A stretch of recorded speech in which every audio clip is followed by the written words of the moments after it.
wasiirka wasaaradda walbarashada hidaha iyo tacliinta sare ee dowladda koonfur galbeed mudane Mustafa Ahmed Iidow yaa waliba geeg u saddex furay imtixaanka qaadowga shahaadada macalintinimada aana si duruusyo qaadeen muddo lama sano ee xarumo tababarada macallimiinta ka yaala degmooyinka koonfur galbeed in ku badan 400 macallimiin yaa waliba geeg iyo fadheedana qaadowga shahaadada macalintinimada ee imtixaankaasi oo ku dhigay todoba degmo oo ku tirsan deegaanada dowladda koonfur galbeed magaalada Baydhabo yaa waliba ay ku mid haytay degmooyinka sida weyn geeg lanka fadheeday furka imtixaanka walibana wasiir Mustafa Ahmed Iidow ka weheliyay wasiir ku-xigeenka wasaaradda walbarashada hidaha iyo tacliinta sare ee dowladda koonfur galbeed injineer Samaale agaasimayaasha waaxaha maamulka maaliyadda iyo tayadhoorka wasaaradda walbarashada wasiirkii waliba warbixin ku dhuunsaday macallimiinta biyaayeen tababarada muddada lamada sano aan socday macallimiinta oo deerayaan in ku badan 400 qof walibana imtixaanka ku reedlan qobada doone munaasabad laga godoonsiyo doona shahaadooyin show calinimada sidaasaato wasiirkii waliba uu soo kormeeray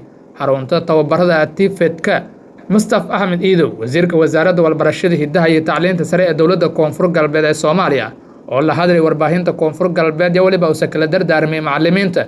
in iyo door muglah iyo ku qaadaan tayayowka walbarashada awlaadda reer koonfur galbeed isugu waana aan rajeeyay guul macallimiinta geeg aan fadhiyay imtixaanka qaadowga shahaadada macalintinimada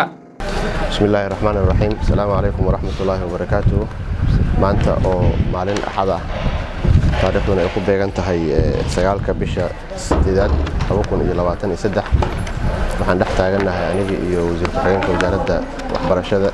tiimkii wasaaraddu ay wehelinayaan xaruntii tababarka macallimiinta ee magaalada Baydhabo ku taallay anagu u nimid inaan u daahfurno tababarkaas oo maanta uu soo ilaaday nasiibna u yeelay inaan u daahfurno imtixaankoodii iyagoo imtixaan kadib guddoona waajibaadkoodii shaqada ahaa ee loo idmaday waxaan xudur ceelbarde waajib afgooye walaweyn iyo qoryooley